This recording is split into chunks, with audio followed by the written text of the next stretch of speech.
పశ్చిమ గోదావరి జిల్లా తాడేపల్లిగూడెం నియోజకవర్గంలోని పెంటపాడు మండలం రావిపాడు గ్రామంలో నిర్వహించిన అభివృద్ధి కార్యక్రమాల్లో ఎమ్మెల్యే, రాష్ట్ర ప్రభుత్వ విప్ బొలిశెట్టి శ్రీనివాస్ పాల్గొన్నారు. ఈ సందర్భంగా ఆయన మాట్లాడుతూ, రావిపాడు జనసేనకు ఆత్మీయ గ్రామమని, గ్రామంలోని అన్ని అభివృద్ధి పనులను పూర్తి చేస్తామని హామీ ఇచ్చారు.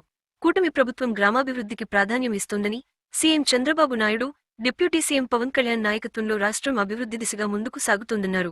గ్రామంలో సీసీ రోడ్లు, స్వచ్ఛ రథాన్ని ప్రారంభించిన ఆయన, విద్యుత్ సబ్ స్టేషన్ ఏర్పాటుతో 8 గ్రామాలలో వోల్టేజ్ సమస్యకు పరిష్కారం లభిస్తుందని తెలిపారు. ఈ గ్రామానికి ఎప్పుడు కూడా మనం రుణపడి ఉన్నాం. జనసేన పార్టీ తరఫున మీకు అందరు కృతజ్ఞత తెలియజేసుకుంటూ ఈ గ్రామంలో ఉన్న ప్రతి వర్క్ ని కంప్లీట్ చేస్తాం. దీంట్లో ఆ వర్క్ ఈ వర్క్ అని కాదు, నేను ఇప్పుడు చెప్పాను, అన్ని ఎస్టిమేట్లు వేసి పంపించామని చెప్పాం. స్పెషల్ గా డబ్బులను తీసుకొచ్చి ఈ గ్రామాన్ని మొత్తం అంతా కూడా అభివృద్ధి చేసి బాధ్యత తీసుకుంటాం.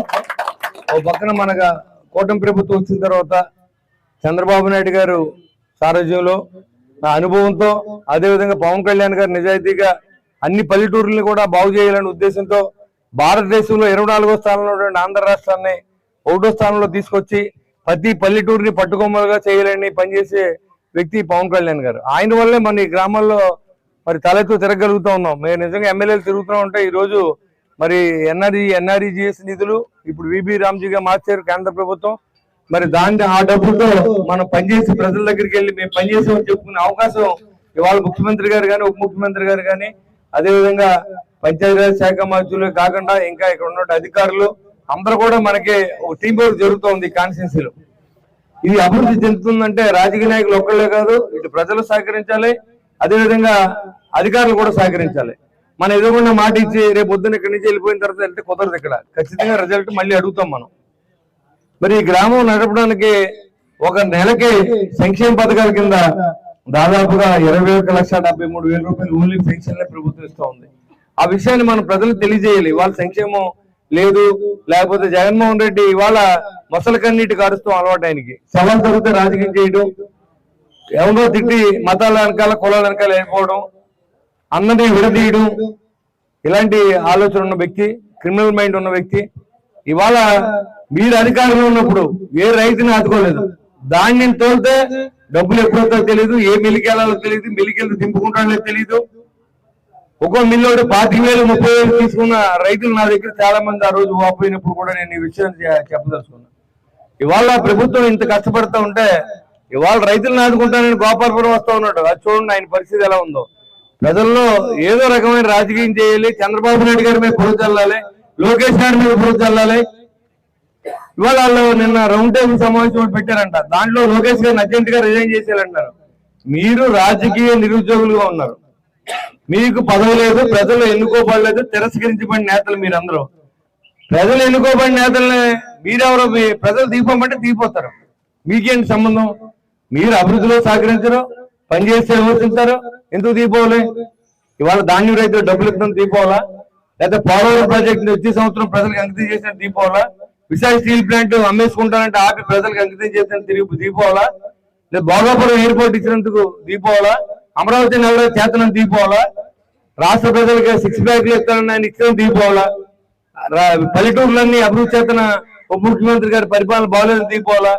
ఏం దిగిపోవాలని అడుగుతా ఉన్నా. మీకు డబ్బు దండుకోవడం, దోచుకోవడం అలవాటైంది. ఆ డబ్బుకి అలవాటు పడి గత 2 సంవత్సరాల్లో మీరు ఒక్కరు కూడా నిద్ర లేకుండా తిరుగుతూ ఉన్నారు. ప్రజల్లో లేనిపోయిన క్రియేషన్ చేయడం, ఎవరైనా సరిపోతే అక్కడ కూడా రాజకీయం చేయడం, ఇలాంటి పరిస్థితిలో ఉన్నటువంటి జగన్మోహన్ రెడ్డిని తిరస్కరించిన నేత అతను. మళ్ళీ నేనే వస్తానని మనుషులు భ్రమలో పెడుతున్నారు, కొంతమంది తిరుగుతూ ఉన్నారు. నేను చాలా మంది చెప్తా ఉన్నా, మీరు ఎవరైతే ఆరాధ్యదయంగా భావించారో, మీరు మనందరం యేసుప్రభు భక్తులం కాబట్టి నాకు ఓటేయండి అని చెప్పి అడిగిన పెద్ద మనిషి అయినా, మరి మీ నమ్మిన వ్యక్తుల్ని మీరు ఏం పని చేశారో వాళ్ళని అడుగుతా ఉన్నా. SC/ST సప్లైలో నిధులు ఇచ్చారా? విదేశీ అంబేద్కర్ విద్య ఇచ్చారా? లేకపోతే దానికి 12 లక్షల రూపాయలు ఇచ్చారు, అది ఇచ్చారా? లేదా SC సోదరులకి గత ప్రభుత్వంలో కార్లు ఇచ్చారు, ఆటోలు ఇచ్చారు, మరి మోటార్ సైకిల్ ఇచ్చారు, అన్ని ఇచ్చారు. ఉచితంగా ట్రాక్టర్ కూడా ఇచ్చారు. మరి అలాంటి పరిస్థితుల్లో పరిపాలన చేసిన ప్రభుత్వాన్ని మీరు ఆ రోజు గద్దె దింపారు. ఎందుకంటే మేము బీజేపీతో ఉన్నామని చెప్తా ఉన్నాడు జగన్మోహన్ రెడ్డి. మీరు ఎవరితో ఉన్నారు? మీరు మాకు ఓట్లు ఎందుకు వేయలేదంటే ఏం ఓటుతాయి కదా, ఏం చెప్తారంటే మేము జగన్మోహన్ రెడ్డి గారితో ఉంటామండి, మేమంతా క్రైస్తవులం కాబట్టి మా నాయకుడు అలా చెప్తున్నాడు అని చెప్పి చాలా మంది నా దగ్గర చెప్పడం. చర్చిల్లో పాస్టర్లు కూడా చెప్పడం చాలా దుర్మార్గమైన చర్య ఇది.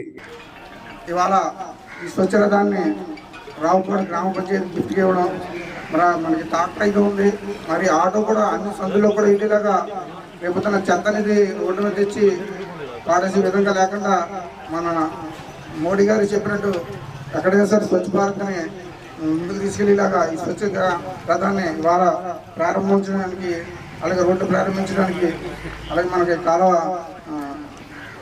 రేవును ప్రారంభించడానికి వచ్చిన బొత్స శ్రీనివాస్ గారికి పేరు పేరున ధన్యవాదాలు తెలుపుకున్నాం. రాబోయే రోజుల్లో మరింత అభివృద్ధికి తీసుకెళ్లేలాగా రావుపాడు గ్రామానికి కృషి చేస్తామని కోరుకుంటూ ఇక్కడికి ఇచ్చేసిన పెద్దలందరూ కూడా పేరు పేరున ధన్యవాదాలు తెలుపుకుంటూ